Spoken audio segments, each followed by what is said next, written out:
All right, we are back once again. I'm Joshua Fisher along with Nicholas Snacks Kreider and the Quan Cosby. This is the Horns Up Talking Texas pod. So get your horns up because here we go. We are back, refreshed off the bye week. Oklahoma State has lost. So just like that, my opinions have turned around. And once again, I think we can make it to the Big 12 championship. And I'm back on the bandwagon, baby. You can't take me off for too long, but we are not alone today. We have one of the best defensive players in the history of the University of Texas, 4-time Pro Bowler and first-round pick. And ironically, as we match up against Baylor this week, he hails from Waco like our boy Quan. Please welcome to the show, Derrick Johnson. Derrick, how you doing, man? Doing good. Thanks for the introduction, my man. Got you, man. Waco, baby. I want to start with that. We got Baylor week. I know me personally, man. Of course, always good to see you, fam. And I love going back home, man. It was so cool because that's, there was times when we played back in our day, Floyd Casey, and of course in y'all stadium. Well, when you're playing at UT, of course, Baylor came after us hard. But how was it going back home and playing in front of, I bet, just a few tickets? You know what? Too many tickets. I tell you what, man. It's always a pleasure to get back to Waco. Me and Quan are proud products of, of Waco and that Central Texas area, man. But to go back, grow up a Baylor fan. I grew up, we naturally Baylor fans early on, and my brother went to Baylor, my sister went there. So I've seen a lot of sick 'em Bears, but I tell you what, man, to go down there in that burnt orange with my brothers and kick some tails, especially back in the day, Baylor wasn't, they didn't have the RG3s and all that. So it was 50-0 type of game. So it was, we come back to what Waco, they say, a stat game. Right. It was big time stat game. So you gotta, we have a few of those during that year, but it's always good to get back home to Waco. Yeah, the tide has completely changed. They're the number 16 team. They're 6-1. Our defense has been a little sus at points, especially against the run.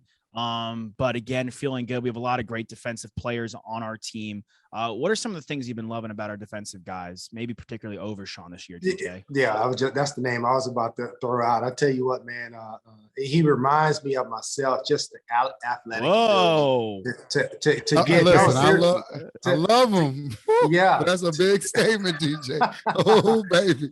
Well, I love him, but that's at least from the obviously, he doesn't have all the accolades that I've accomplished at Texas. But I tell you what, as far as athletically moving sideline to sideline, this guy can run. He's athletic. He can cover. He can cover the slot. He can cover tight ends. He can cover. He's not really a mismatch linebacker when he's out there. You can put him out there for all three downs. That's what I really love about him. I always I'm biased when it comes to athletic linebackers, and he's a former safety. I've always kind of wanted to play safety. That was kind of, something I kind of got too big to play safety, but Overshawn's a guy that I look to make plays on that defense. We need a lot more plays to be made from the defense, but he's definitely a shining star. And the way with the NFL is going too, I mean, that type of player is doing well now in the NFL. Like you look at a guy like Isaiah Simmons, right? You look at like a Cam Chancellor type guy, a big physical safety that kind of comes down as a hybrid. Like he might have some really great opportunities in the NFL. Absolutely. I'll tell you what, man, the college scheme has leaked into the NFL big time when you're talking about spread offense, 4 and 5 wide. This is a type of defense now. It's now no kind of big Levon Kirkland and those guys, those big Steeler linebackers and nothing like that. You need linebackers. You need linebackers that can play in space and play all three downs, because if not, these offenses are so good that they mismatch you and they say, okay, let's pick on this guy. And you don't want to be that guy to get picked on. I love the Levon Kirkland shout out. He hosted. We produce his podcast, his Clemson podcast on our network. Oh, nice. Yeah, he's a part of big time player. No offense to him now. No, no. It's all love. Yeah, he'll love it. He loves a shout out to shout out. I love how linebackers want to be safeties and safeties want to be linebackers. It's like NBA players want to be rappers and rappers want to be NBA players. That is true. It's the same thing, man. Oh no, that's live, man. So hey, DJ, I know you've gone and you mentor some of the guys and you check on them like all of us do who live back in the Austin area. Have you met a decent amount of the coaching staff? For sure, Sark. Just your thoughts of this crew, man. I know personally, I think he's a real deal. I think he's very relational, and just want to know if you got that same feel, my man. I did. Relational is the right word. You talk about a guy, Coach Sark, when you're around him, you're not hiding. You know, so some head coaches you're around and you feel uncomfortable. You're like, oh man, he's a guy that's very inviting, easy to talk to. He's an old school ball coach. He's not that old, but he's a ball coach. He's very smart. I tell you what, I love his staff. I think even though the season's not going the way we want to right now, I think the staff is really good. We need to get a couple more players, you know, in here to help us next recruiting class. But this coaching staff, I'm rooting for him. I'm rooting for Coach Sark. So hopefully he can get things turned around. Hopefully, I mean, we still got a chance for Big 12. I mean, we got to kind of win out. But we're back, I mean, baby. We're back in action. Hey, Josh is always the old, but not that we're not, but he's the first to jump back in that Kool-Aid. Swan dive, swim, spit it out his mouth. Doing tricks in the water. I mean, I love the sentiment though. Like in years past, and it's hopefully a culture change, not just with the the former players, the current players, and the people involved in the football team, but the fan base as well. People aren't really jumping down the team's throat and the coaching staff's throat like we've seen in the past. Like if we go 4-3 with a couple of blown losses, people will be calling for PK's head in the past. I think people are kind of understanding that Sark and his guys need to get their players in the mix. Nothing wrong with the guys we have now, but these aren't the guys they recruited. They have to recruit to their fit and recruit to their scheme. I would love to hear a bit on speaking of recruiting. What was recruiting like for you, DJ? Because we've heard some of Quan's stories. Not all, I'll say that, but some of Quan's stories about the recruiting days. Yeah, you know what? Recruiting was wild, man. It's probably more wild now, but back then, I had just about everybody knocking at the door, calling my mom's phone. I didn't have cell phones when I was in high school, so you have to call the landline, the house phone at the house. But I've had plenty of coaches come to the house and just talk really good talks. It's hard to decipher, who, where you want to go, because everybody talks a good game. Everybody talks education. Everybody talks about being on a great team, taking care of, your son that's going to be leaving the house. And it's just something about Coach Brown was a little different, it's a little different. He's that father away from home for a lot of our guys. And I tell you what, he had it down to a science. I mean, he was all about the parents. Like the parents, they'll push you and make you say, hey man, we probably need to go on and get, jump on this recruiting deal, or this scholarship, I should say. But I'm so appreciative of Coach Brown and what he did for the program and did for us, and it's something that I cherish for the rest of my life. Yeah, DJ, man, that just reminded me of something. Very smart to go after the parents for sure. Yeah, no, that's what it's about, and that trust is what it's about. But I just remember something, man, in recruiting, dude. You remember when we were going to Florida State, and yes, we connected. I think it was Memphis, and the plane messed up. I'm not sure. It was so crazy. So me, DJ, Tommy, we all went on a lot of cruise trips together, and that was my first time being in a plane. And we were flying. And by the way, I have a crazy freaking memory like this. Sometimes I say I got hit in the head too much. But we were taking off, and it was just about to go, and then it went back down. And I remember like nothing. This girl behind us was crying loud. And you don't remember because of this. So we had to deplane, and fortunately we got lucky. And about an hour later, we got on another plane. But I'm gonna tell you what's crazy. And I'm laughing, DJ, all American, all the everything. But you said this. You said, man, I can't believe it happened.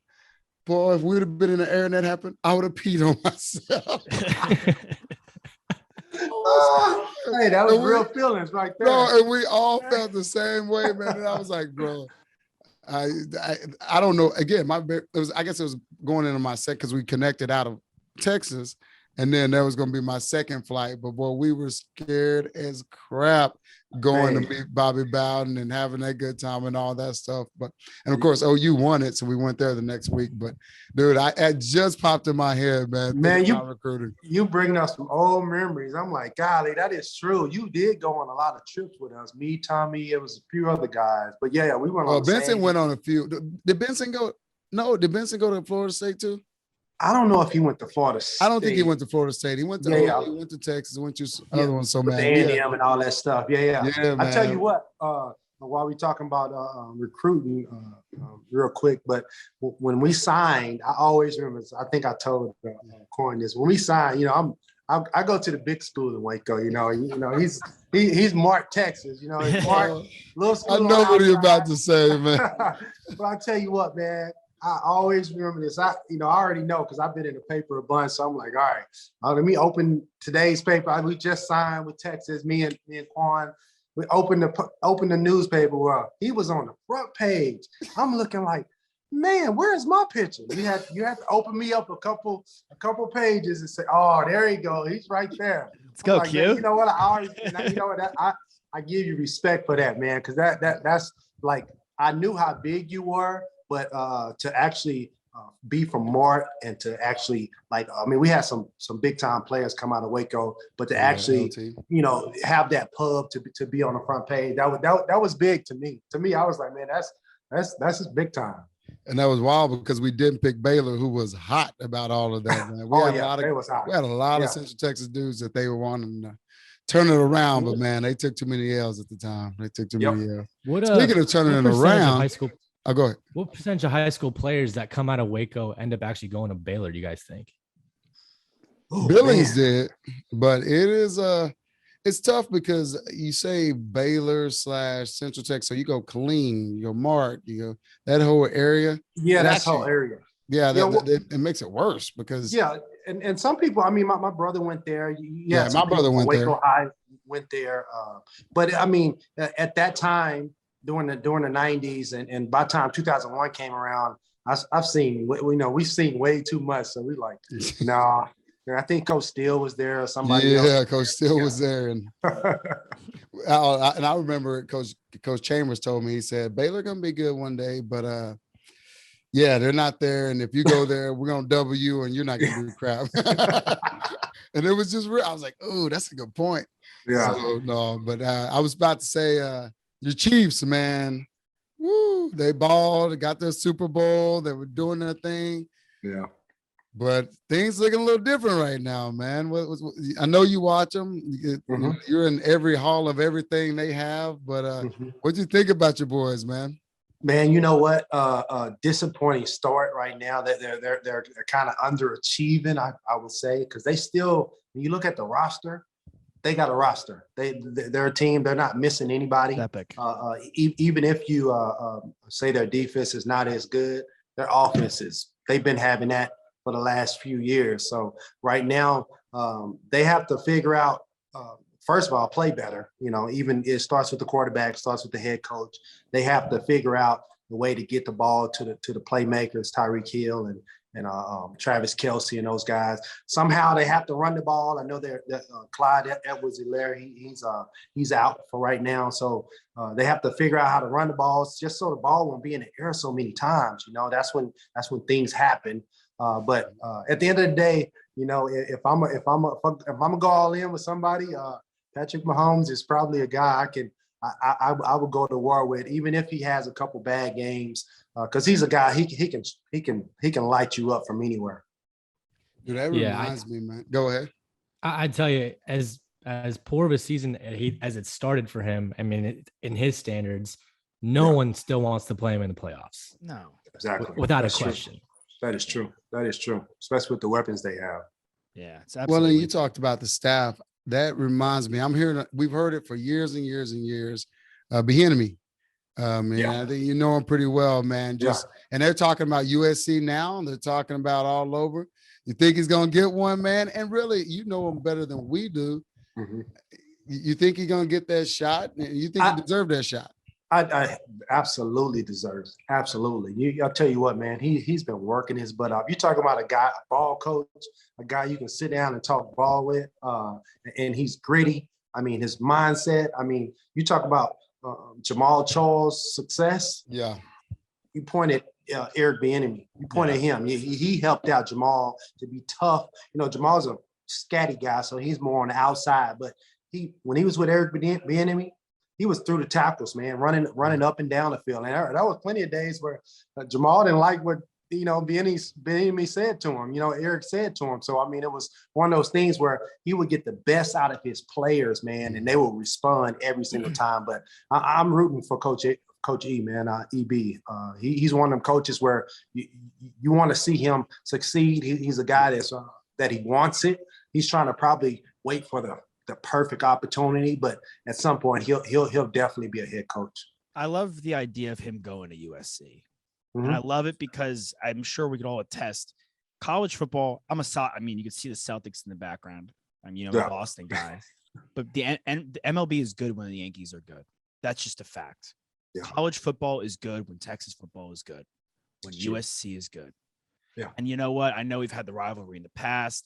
We played them recently, and it's always going to be that spark, but I want them to be good again. And I think the times are changing. It seems where people are taking into account who the players want to be the coach. And I think Bieniemy is the kind of guy that players will respond to and want to be the coach more so than ever. And I think that I think he'll get his shot, whether it's the NFL or college. I feel like in college you have a little bit more leeway, and I think that it's a safe place to go to, especially USC for him.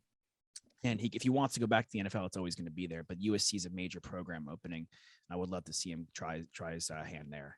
Yeah, and he has those West Texas ties. Being a Colorado dude, knowing that West Coast as well as he is, man. I think it'd be cool too, man. I want us to get better first, but I do want him I want him to go out there a given and get his thing, man. Yeah, back to us though. This Baylor team though can run, and DJ, as you talk about it being an athletic linebacker, you man the inside and at the highest of clips. What's your best go at stopping the run, especially with a number of guys that can do it on their team? Stopping the run? Yeah, stopping the run. Well, you got to set the edge and build a wall up front. I mean, the defensive line, they always say it starts up front. It really does start up front. So the defensive line they have to set the edge on the outside, the inside backers. Those guys got to come up and fill the holes. I mean, the crazy thing about defense, I was going to say football, but defense, it's the ultimate team game because, man, one guy can be out of the gap and the ball squirts out and you're looking at the whole defense like, come on, what are y'all guys doing? So it's accountability on that defensive side of the ball. Hey, guys, do your job and then help out. Don't try to do too much. Do your job, secure your gap, strong and come downhill. And at the end of the day, they're going to be passing the ball because that's what people do. Nowadays everybody's pass happy, but you got to take care of that run. You can't let that run sneak up on you. Absolutely not. I mean, that's our strength, their strength. So it's strength versus strength, it seems, in this one. What do you think of Bijan, man? Because obviously we're over the moon about this guy. Yeah, Bijan. Every time somebody says his name, I'm like, I just put my head down, like, man, this guy, man. I don't even know where to start with him. He kind of reminds me of LaDainian Thompson. A guy that's shifty, stronger than LT. Maybe not as athletic, maybe so athletic. I don't know, but this guy has it all. I mean, he can run you over. He can break the tackles. He can outrun you. He can juke you. I mean, I saw him the other day. We took a picture. We were at an event, and I had my arm on him, and I'm looking. I'm like, man, you are dense, man. You are like this. He just looked at me kind of like, oh yeah. He probably because I caught him off guard because I didn't know. I mean, he's obviously a nice looking athlete, but a football player. But man, he is solid, man. I'm telling you, man. He's a guy that's if he can stay healthy, man, he's going to make a lot of he's going to help teams now and teams later in the future. Oh, we've been talking about it for a long time. He's going to be a high really high pick, and some NFL teams are really happy with him. I mean, if you just combine that speed with that size you're talking about, it's deadly. You went up against a lot of amazing running backs in your career. Who do you think the hardest guy to tackle was? Oh man, the guys that, since I was an athletic guy, the hardest guy I've had this question asked before. The hardest guys are the bigger guys like Marshawn Lynch. These guys, those guys give you a headache. You're like, because I hit him and he doesn't go down. You hit Sproles, you hit Shady McCoy, you hit Jamal, and those guys don't go down. It's just what it is. But beast mode is like, no, let's go. And if you do knock me down, the next play, I'm coming at your head. And he has some athletic abilities where he can move side to side. So he's not like a big all-star coming downhill. So I mean, it's guys like that kind of give me like, all right, man, I got to get going. We see why Derrick Henry is the leading rusher in the NFL right now. I mean, they just know the formula, and he also has the speed to go with it. He's got the highest sprint speed in the NFL. Absolutely. I mean, he's a guy. I mean, he just falls forward for 4 yards. I mean, it's just easy. I mean, yeah, he's a guy that, man. I mean, DBs they have nightmares going against that guy, because when he gets out on the outside, all you gotta do is block up the front and the receivers, go crack the safeties and let the cornerback say, hey, tackle this guy, tackle him if you want to. Yeah, it's just one of those. I mean, and that's what I love about Bijan though, is like he's just so fast and he's big, and his receiving skills. There's just so many tools in his toolbox, like a guy like Henry, and you kind of almost know it's coming, but he still always gets his. Like I remember when AP ran for 2,000 yards, and I think their quarterback was Christian Ponder. We bring up Florida State, and that guy was in the league for just a couple of years, I guess. Walked out with maybe 18, 20 starts, and they would stack the box in AP every time, and you knew it was coming, and he still got it. And Bijan is like that kind of guy. I mean, DJ, you're the ultimate gas up guy, I gotta say. Overshawn's like you. Bijan's like LT. I'm gonna start hanging around with you, man. I can't wait till we talk this guy over here. Yeah, well, you know what, man? I just giving those young players their flowers, man. They are really, really good. They are, man. And I just hope that they can keep getting better. Obviously, we know what Bijan has in the future, but as far as Overshawn and other guys, just keep getting better, because football is this game where if you don't keep getting better, you're either getting better or you're getting worse, man. Yes, sir. Dude, I got one I didn't think about. This is random. Dude, this NIL era. Ooh, what are your thoughts? Man, it would have been nice to play in that era. Or, man, the game is changing a little bit. Well, Ben, you're retired now. I crack up because there's some things I'm like, man, that would have been sweet. And some I'm old school, like, nah, man, the game is soft now. But NIL era, what are your thoughts about this craziness? When you say NIL, you're talking about the cats getting paid and all this stuff for their goodness. Oh man, that's man, that's a whole other segment right there. You'd have made a little bit, huh? I know, and you know what? I could have used it so much, man. Being a young inner city kid, coming from Waco, and moms, dad don't have much, and you go to school, you get your $300-$400 check every month, and you're trying to make do. And we're balling on the field. We're making the school a lot of money, and to actually have a little extra money in our pocket. Obviously would have helped big time, stress reliever. It just, of course not, crazy amount of money, but enough to say, all right, man, I'm not over here struggling or thinking what I'm going to, keep buying 99-cent jumbo jack burgers just to get by every week. I mean, It's just one of those things where, man, I wish that would have been awesome, man. Yes, that would have been awesome. Oh, that's cool, man. Well, hey, Josh, I know DJ has a role. You always get your good one in, man. I'm very interested to see what DJ's is. Let him have it, Nikki. All right, man. We ask this question to every single guest that comes on our show. What's your favorite memory as a Longhorn? I mean, this could be you as a player, as a student, anything that like sticks out to you in the university. Oh man, that's a loaded one. If I had to pick one, I would have to pick the first BCS game that we played in against Michigan. I picked that because it kind of was a segue or a building block to winning the national championship next year. Mhm. It kind of put us on the map. We were already there because, we were winning 9, 10 games a year. But that 2004 season was like, okay, we ended maybe 2 or 3 in the country. And it was like, all right, guys, Texas is here. They've been doing it for the last few years.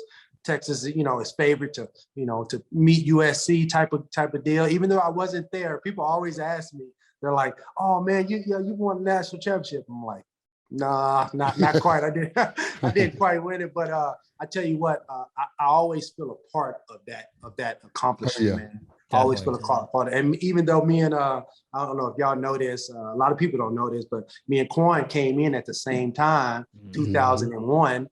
Quan went to go make a little bit. He was a little smarter than us, so he went to go make a little money early. And then I had to go get my NIL deal real quick. Angels in the outfield, baby. Right.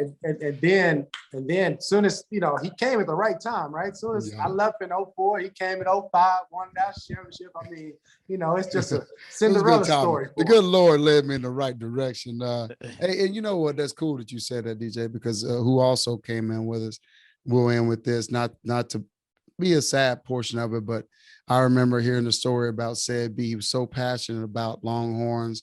He was so passionate, as we were, about playing at the school and loving the school and just balling in his. I think Coach Brown told me this story. Just balling in his locker. You won. He wasn't sad at all, but he was like, "It's the last time I'll play as a Longhorn." So, man, those memories playing with Said B and just good times, man. It definitely. Said B, man. Said B was my college roommate, my freshman. We both roomed together. And I tell you what, man, I miss him every day. He's a guy that had the ultimate confidence. When you talk about a guy running the ball, wanting to be the guy, Cedric was a dog. He was a dog on the field. His legacy will live on, and we'll miss him, man. We'll miss him. I miss Said B, man. Miss him. Oh man, I know you got to go see family. Tell wifey and kiddos hello, man, and I appreciate you being on here. Hey, you going to Waco, or you hanging out? You chilling this weekend? Actually, I'm going to Kansas City. So I'll be in Kansas City this weekend. Yeah, hey, give them boys some. Come on, need you, man. They need you. Yeah. All right, man. Hey, appreciate you, fam. We'll go golf soon. All right, now take it easy. All right, Thanks, care, DJ. Be good, man.